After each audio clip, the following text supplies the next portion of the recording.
Welcome to this look at some new information, some new visuals, some surprising information, actually, on one of the new animal types. It's water buffalo. This is from the blog post of Tuesday, the 3rd of September. Take a look with me, MrSealyp. You like hoofed ruminant mammals? Nice. Giants have added water buffalo to the ensemble of farm animals. You've already seen them in past trailers and screenshots and various different things that have been put out by lots and lots of various different creators and giants themselves. But let's take another look at one of the new animal types for Farming Simulator 25. There is also an interview, a chat with Roman Pelipenko, Giants lead character artist. And of course, don't forget to pre-order. They'll be coming at the end. That's in the. That's not just me saying that. That's actually in the blog post. Why water buffaloes are awesome. And they are actually pretty good in game. Water buffaloes adapt to harsher environments. Hot and humid, not a problem. That's why they feel at home in Southeast Asia, for example. They're ideal creatures to keep on the new Asian map, which, as far as I'm aware, we're going to be finding out more information about after or during the Tokyo Game Show, because Giants are going to be releasing more information about the Asian map in Asia. They're really going to be pushing it there. It's a clever move. So we'll be finding out more about the Asian map then, I would think. In many cultures, they are also significant symbols for prosperity. They're high-performance lawnmowers. Get ready for this bit. Grass-eating animals. Not that special? Unbelievable, but true. In Farming Simulator 25, your fields of grass will be cut by grazing livestock. Not just the water buffalo. Now I know, animal grazing's been a thing on PC for a long time, not on console and not in the base game. But what that's saying is we are going to be getting animal grazing. Now, what effect will that have? Will it be like the old seasons in FS19 by Realismus Modding, that you don't have to feed them as much at certain times during the year because they will be munching away on the grass in their pasture? But that's what it says.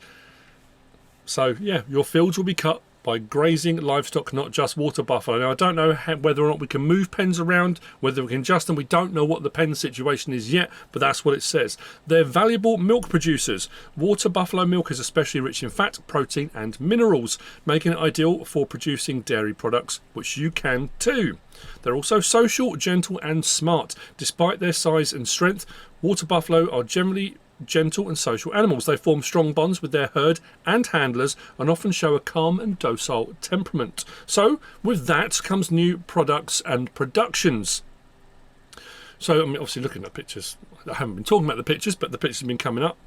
They look fantastic. I must admit, there must be different species of, because in my head the water buffalo I was expecting was it Good Morning Vietnam? Yeah, the ones with the big curly horns, you know.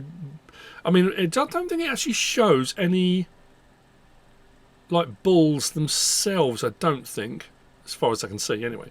And then, obviously, we've now got moving on to the pictures of new products and productions. Water buffalo are mainly used to produce milk, but you can, of course, keep them for breeding and selling for a profit when dairy production may be not your thing.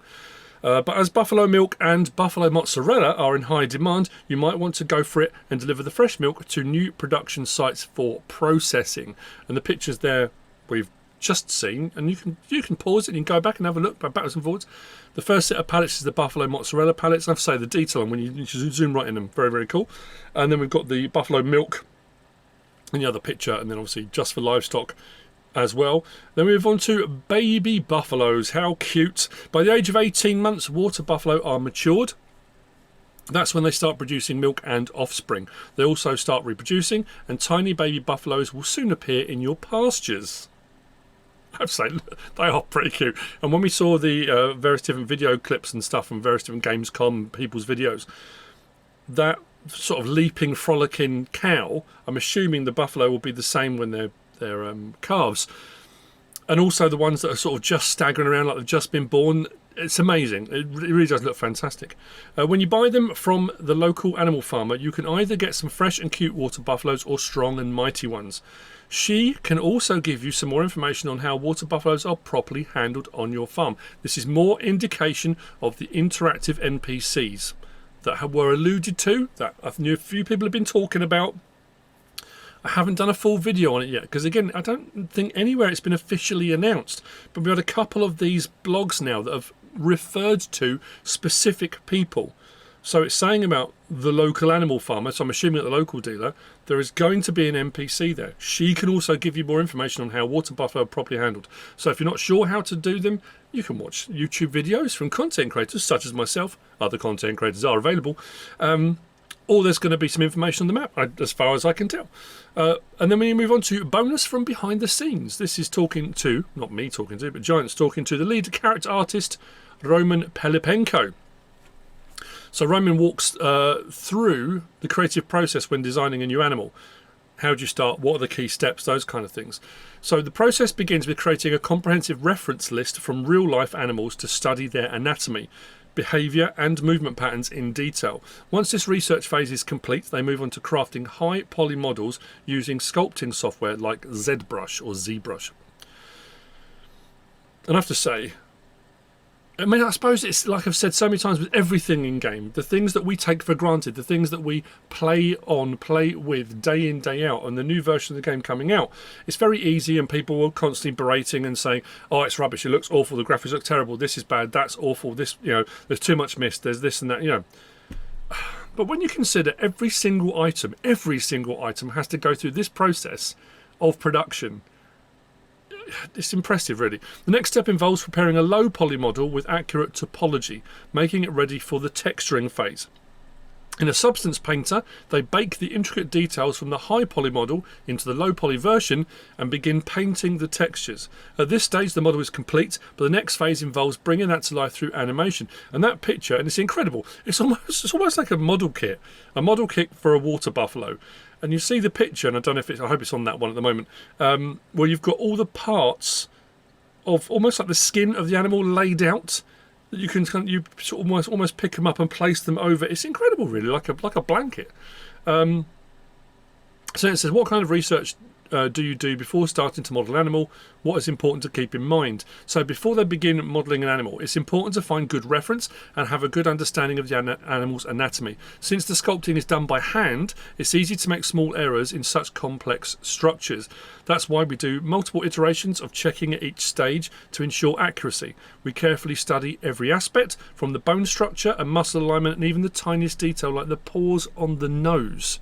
I mean, that's incredible. What challenges do you face when animating animals, especially when it comes to creating realistic movements? Animation is a challenging process because it involves bringing a static model to life. The real test is making sure the animal's character shines through in the animation, allowing viewers to feel its personality and natural movements. How do you ensure that the animal interacts correctly with the other game elements, such as the environment or other animals? The game features a system developed to ensure animals interact correctly by keeping them within a defined space, where they're aware of each other's positions. Again, there's some pictures there. What is an aspect that you're particularly proud of? What was unique or challenging about it? So Roman says, I'm particularly proud of the final integration of animals into the game. It's incredibly rewarding to see them evolve from initial concept into living creatures with their own unique personalities. And again, I think that shines through. So we haven't seen any water buffalo footage yet, but especially from the cows and the calves.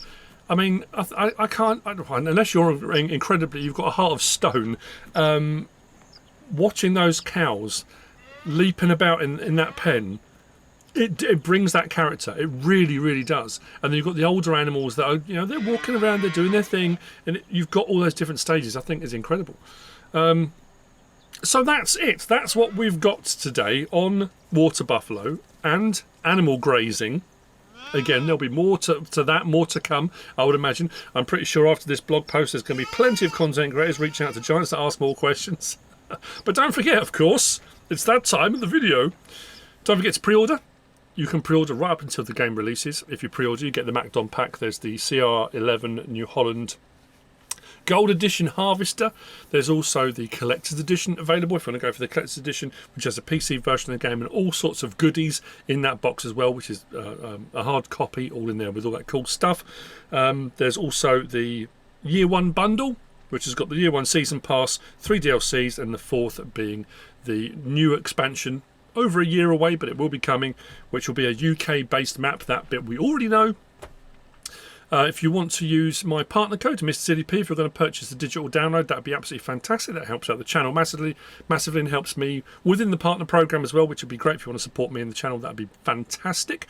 In the description, there should be a link to the blog post. If you want to go and have a look at the blog post and read through it and have a look at more pictures, you can, or you can just watch this video over and over again. That's up to you. There's also the PC code for digital download, and there's a retail forwarding code which just helps you go through rather than having to search across the internet for stuff. I think you can go and find different links for digital copies and stuff. Unfortunately, it's only the PC digital download that allows you to use the partner code. But if you are going to do that, that would be absolutely wonderful. I think there are some other things within Giant's catalogue you can go through if you want to go back and use anything. If you're going to look at FS17, FS19, if you're getting FS22, the game DLCs, anything like that, you can still use the partner code MrSealyp if you want to pick some of those things up. That would be wonderful. And with all that being said, I hope you found all of this useful and informative in some way, shape or form. If you have, please give us a like. If you don't subscribe yet, please do. If you want to leave a comment, feel free. And if you want to share this video, then please be my guest. Whatever you should choose to do. Thanks for watching.